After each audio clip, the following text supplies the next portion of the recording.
Assalamualaikum warahmatullahi wabarakatuh.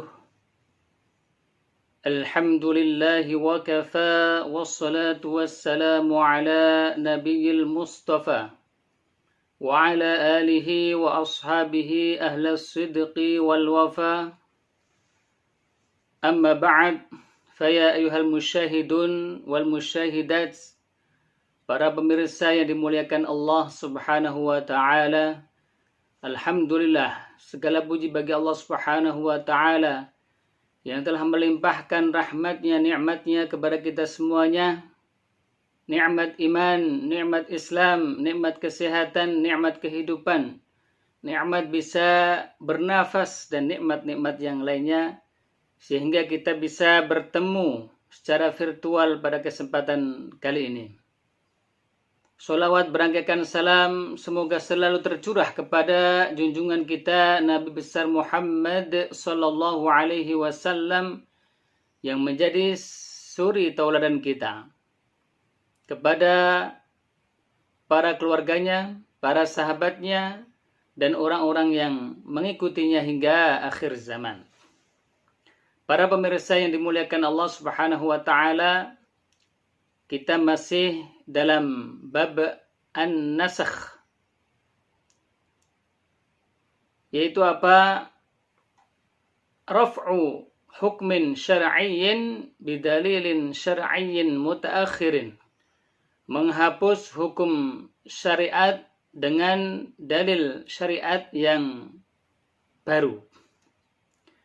Kemudian dalil terkait dengan nasakh ini adalah an-naqlu wal aqlu. An-naqlu, kita ketahui bahwa dalam kehidupan kita kadang-kadang di waktu sekarang kita menetapkan suatu peraturan, tapi di waktu yang lain kita menghapuskan peraturan tersebut. Kemudian dalil an-naql yaitu terkait dengan perubahan kiblat dari arah Masjid Al-Aqsa kemudian dialihkan menuju ke Masjidil Haram.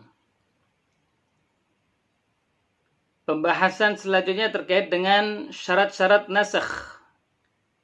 Yang pertama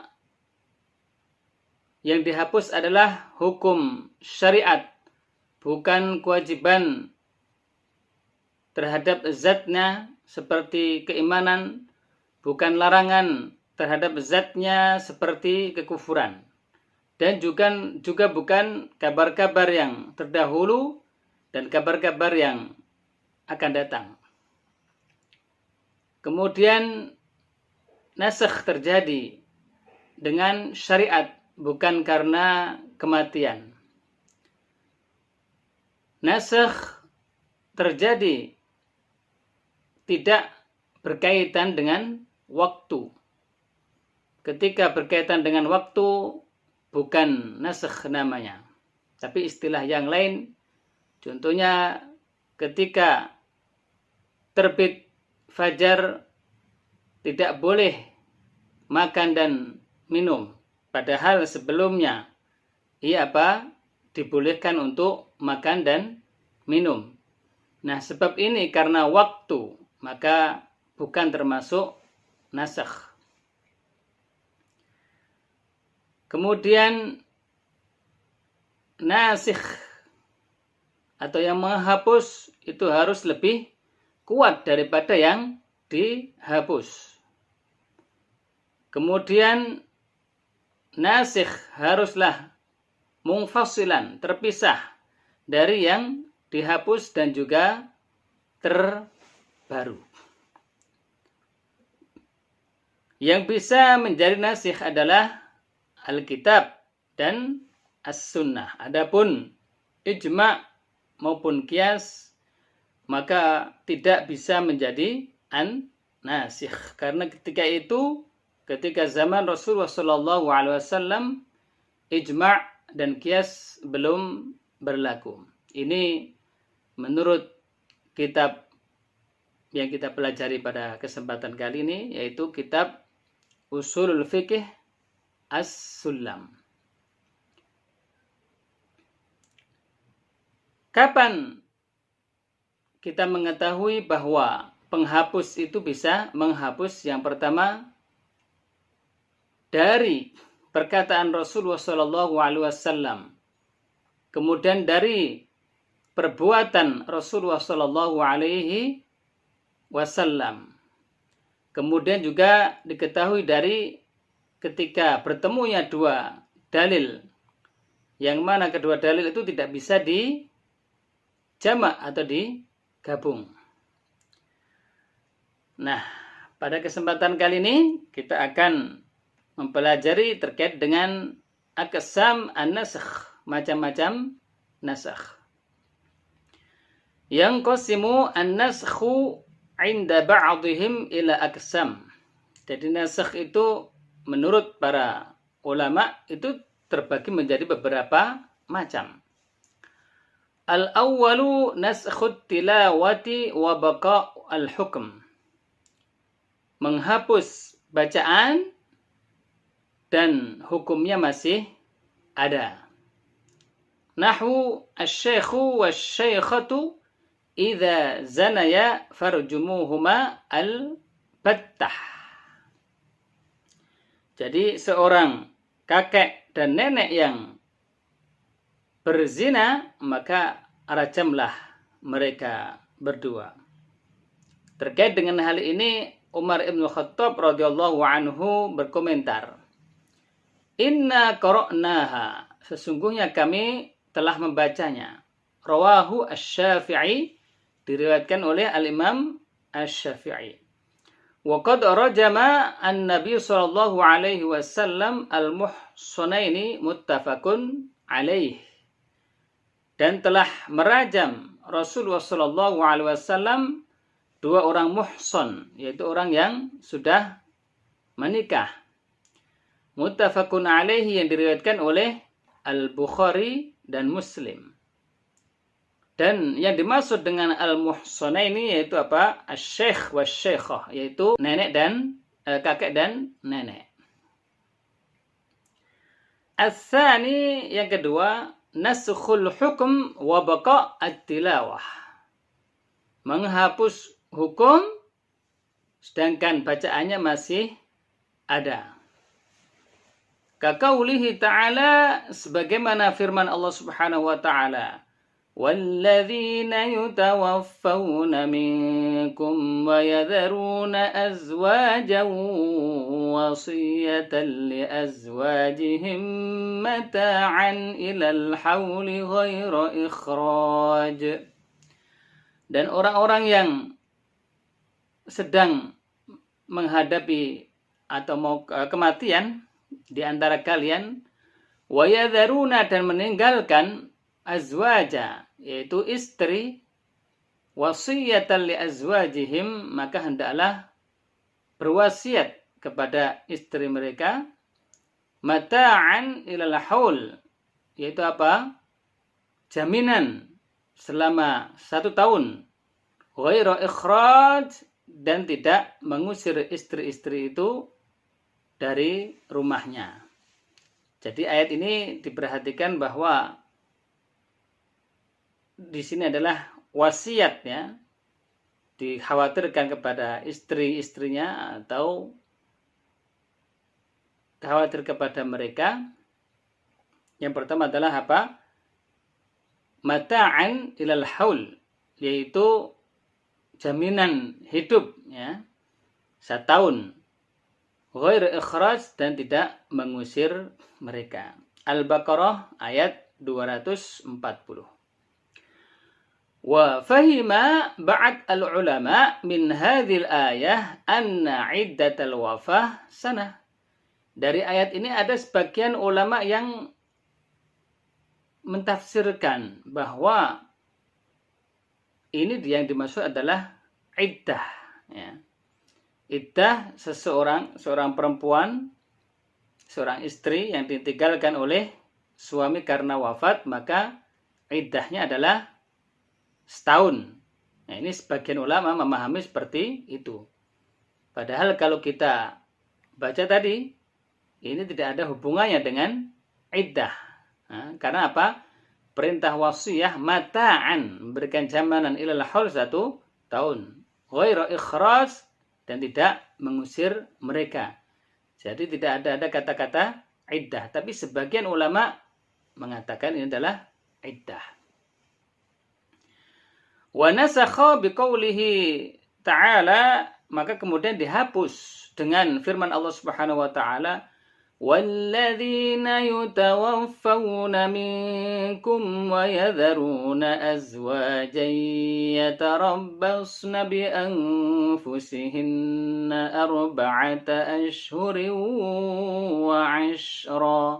Al-Baqarah 224. Dan orang-orang yang sedang wafat di antara kalian, وَيَذَرُونَ أَزْوَاجًا, dan meninggalkan istri-istri, ya tarabbasna, maka hendaklah mereka, para istri itu, tarabbus, menunggu masa iddah, 4 ashhuri wa ashra, yaitu apa? Berapa? 4 bulan lebih 10 hari. Nah, ini menurut sebagian ulama, ini ayat ini menghapus ayat yang sebelumnya tadi, yaitu mata'an ilal hauli ghairu ikhraj.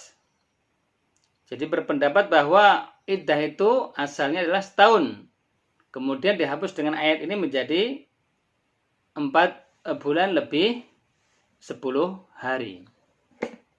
Padahal tidak ada kaitannya antara ayat tadi dengan ayat yang ini. Maka menurut sebagian ulama yang lain, tidak terjadi nasakh di antara 2 ayat ini. Ya, masing-masing berjalan kepada siyaqul kalam masing-masing. Karena yang satu menunjukkan apa? Mata'an illa haul ghairu ikhraj. Sedangkan yang kedua menerangkan terkait dengan iddah. Jadi iddah itu adalah masa penantian, ya, seorang istri ketika ditinggal oleh suami. Ketika dicerai, maka masa tunggunya, masa iddahnya 3 kali tuhur atau 3 kali haid. Sedangkan iddah seorang istri yang karena dia meninggal oleh suaminya, maka 4 bulan lebih 10 hari. Para pemirsa yang dimuliakan Allah Subhanahu wa taala, jadi dalam ayat ini ada 2 pendapat, ya. Pendapat pertama tadi mengatakan bahwa antara satu ayat tadi dengan ayat berikutnya ada nasakh dan mansukh. Kemudian ada orang yang mengatakan tidak terjadi nasakh dan mansukh karena objeknya berbeda. As-salisu, yang ketiga, naskhut tilawah wal hukum ma'an, menghapus bacaan dan hukum sekaligus. Kahadisi Muslim, seperti hadis yang diriwayatkan oleh Muslim an Aisyah, dari Aisyah radhiyallahu anhum.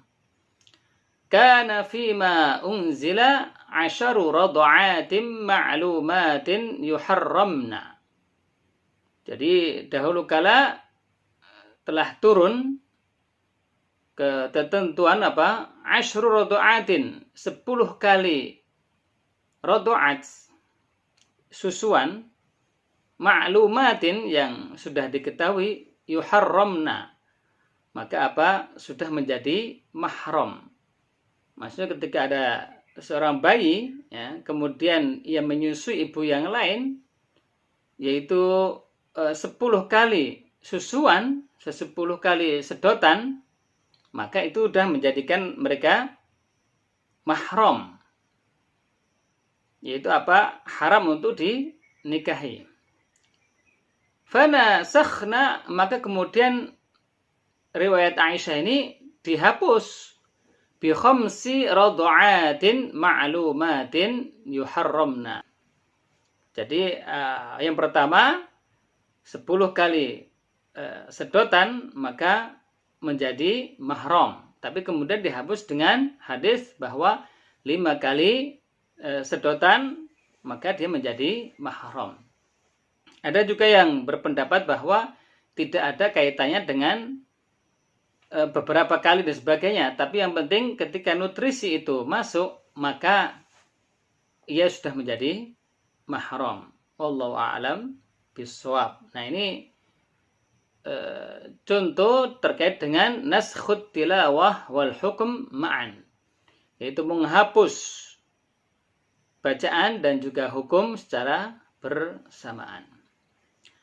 Ar-rabi'u, yang keempat, naskhul kitabi bil kitabi, yaitu menghapus kitab dengan kitab, kama taqaddama, sebagaimana yang sudah kita terangkan, fi ayatai iddatil wafah, di 2 ayat terkait dengan iddah tadi, ya. Di surah Al-Baqarah 240, ya, terkait dengan wasiat untuk memberikan jaminan setahun dan tidak mengusir, dan ayat yang kedua terkait dengan iddah. Bagi yang meyakini bahwa terjadi nasakh di situ, maka apa? Maka ini menjadi contoh dari naskhul kitab bil kitab. Tapi yang tidak meyakini terkait tidak ada hubungan antara 2 ayat tadi, maka itu yang berpendapat bahwa tidak ada nasakh dalam Al-Quran. Masing-masing berjalan kepada real atau sesuai yang dibunyikan oleh ayat tersebut. Al-khamisu, yang kelima, naskhul kitabi bis sunnah, menghapus yakni Al-Quran bis sunnah dengan sunnah. Nah, kalau kita merujuk kepada syarat-syarat nasakh tadi apa? An yakuna an-nasikh aqwa, yaitu yang menghapus lebih kuat. Nah, di sini apa? Di sini menghapus kitab dengan as-sunnah. Bagaimana? Ya, kita lihat.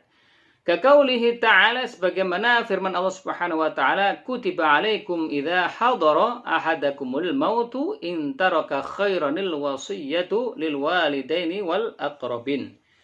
Ini ayat Al-Qur'an, ya, bahwa diwajibkan kepada kalian ketika mau meninggal dunia untuk berwasiat kepada 2 orang tua dan kerabat. Ini ayatnya.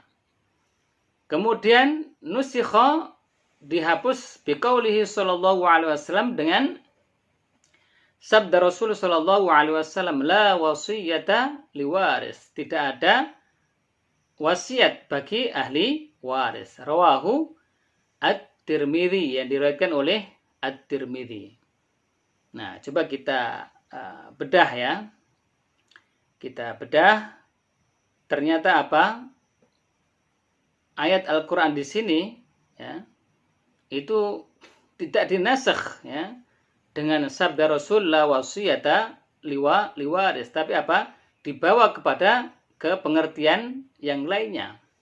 Karena apa? Tidak setiap ahli waris itu mereka dapat warisan. Contohnya adalah ketika orang tua kita atau orang tua siapa gitu Nasrani, beragama yang lain, nah, maka dia apa? Maka dia tidak mendapatkan warisan. Kenapa? Bisa babi farak ad-din, ya, yaitu perbedaan agama. Nah, ketika dalam hal seperti ini, maka Al-Quran ini menjadi berlaku, ya, untuk memberikan wasiat kepada orang tua yang tidak mukmin ataupun orang tua yang kafir. Jadi dari segi warisan, orang tua kita yang kafir tidak dapat warisan, tapi dari segi wasiat maka ia mendapatkannya. Nah, maka Al-Quran ini istilahnya apa? Berjalan sesuai dengan pengertian tadi. Kemudian yang hadis itu dikhususkan kepada waris yang mereka memang, ya, muslim, mukmin, yang tidak mendapatkan warisan sama sekali. Ini menurut pendapat beberapa orang. Jadi tidak ada istilahnya penghapusan kitab dengan as-sunnah. Jadi ada dua pendapat di sini ya.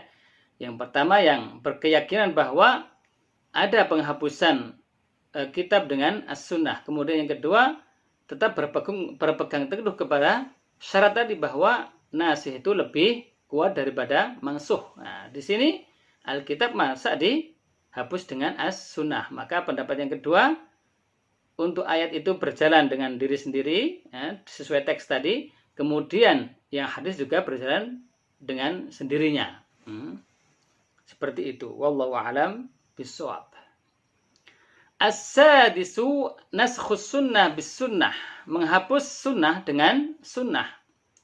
Kahadisi Muslim seperti hadis Muslim. La wasiyata liwaris. Ya. La wasiyata liwaris. Tidak ada wasiat untuk ahli waris. Rawahu At-Tirmidzi yang diriwayatkan oleh Al-Imam At-Tirmidzi wa Ibnu Majah dan Ibnu Majah. As-sabi'u naskhus sunnah bil kitabi. Kanaskhi istiqbal Bait al-Maqdis ats-tsabit bis sunnah al-fi'liyah.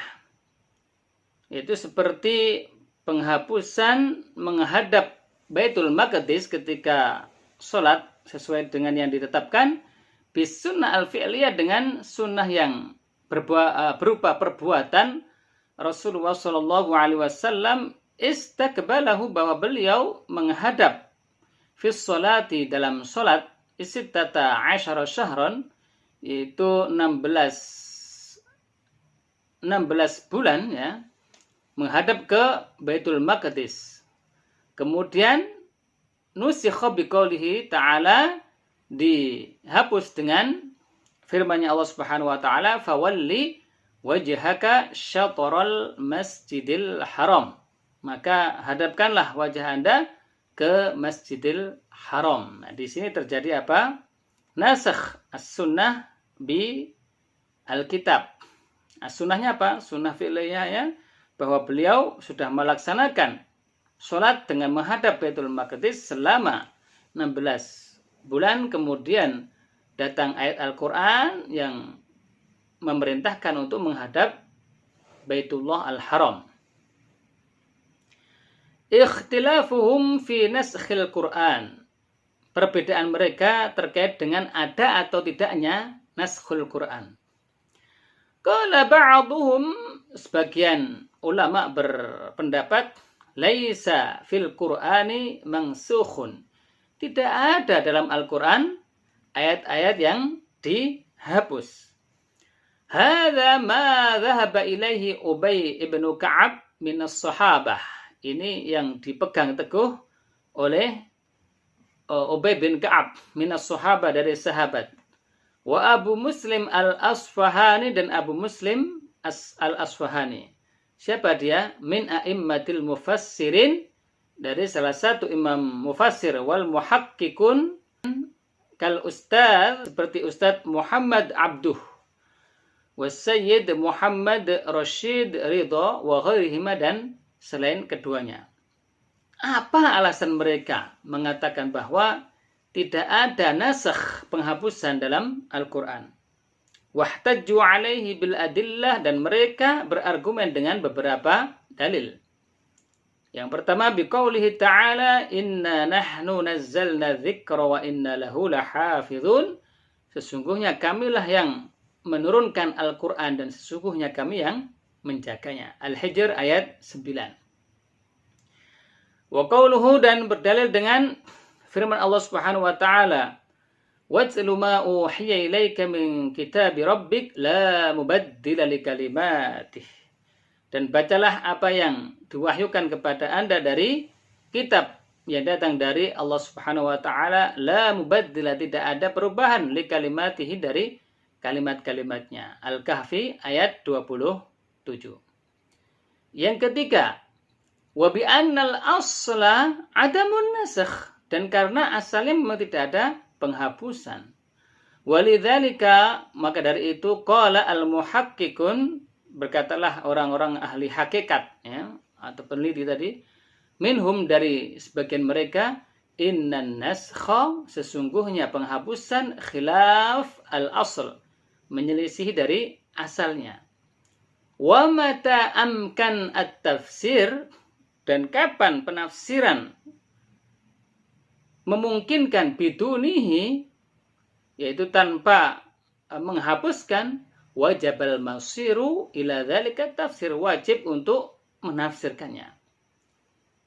Fa ay ayatin fil Qur'an, maka ayat yang mana yang dia dalam Al-Qur'an, la yumkin, tidak mungkin, tafsiruha, yaitu mentafsirkannya biduni, tanpa dakwan nasakh, ya, tanpa pengakuan penghapusan.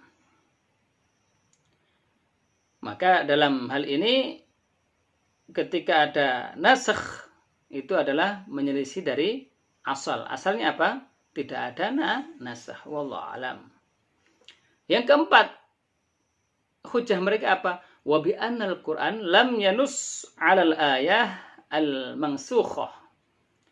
Karena Al-Qur'an tidak menyebutkan, tidak menaskan, tidak menyebutkan alal ayat al-mansukhah, terkait dengan ayat-ayat yang dihapus.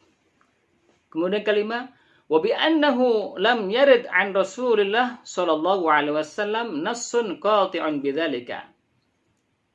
Dan juga tidak terdapat dalam hadis Rasul sallallahu alaihi wasallam nas yang pasti terkait dengan itu. Nomor 6, wa bi annahu la hajata ila naskhi, tidak butuh kepada penghapusan fit tafsir, dalam tafsir, wala hikmah tadharu fihi, dan juga tidak pula hikmah yang kalau bisa disebutkannya. Jadi kalau bisa ditafsirkan kemudian bisa diambil hikmahnya, maka tidak perlu penghapusan. Walau khulasah, dan ringkasannya, annal Qur'an, bahwasanya Al-Qur'an huwal kitab, yaitu kitab, alladzi nu'minu bihi, yang kita beriman kepadanya, wa na'taqid, dan kita berkeyakinan, annahu la naskha fihi, tidak ada penghapusan dalamnya. Bal, bahkan, jami'u ayatihi, semua ayat-ayatnya, muhkamah, sudah menjadi hukum, yajibul amal, yang wajib untuk diamalkan, biha, terkait dengan ayat-ayat muhkamah tadi, jami'an, semuanya. Wa man syaa, dan barang siapa berkeinginan an yu'aridha, bertentangan dengan seperti itu, dengan apa yang dalam Al-Qur'an, fi dzalika fa alaihi bid-dalil, maka harus ada dalilnya. Wallahu a'lam bis-shawab. Intinya terkait dengan penghapusan Al-Qur'an, ayat-ayat Al-Qur'an itu ada perselisihan pendapat di antara ulama, dan pengarang ini memberikan penegasan bahwa tidak ada penghapusan dalam ayat-ayat Al-Qur'an. Wallahu a'lam bis-shawab. Mari kita tutup pertemuan kita kali ini dengan sama-sama membaca doa kafaratul majlis. Subhanakallahumma wa bihamdika asyhadu an la ilaha illa anta astaghfiruka wa atubu ilaik. Assalamualaikum warahmatullahi wabarakatuh.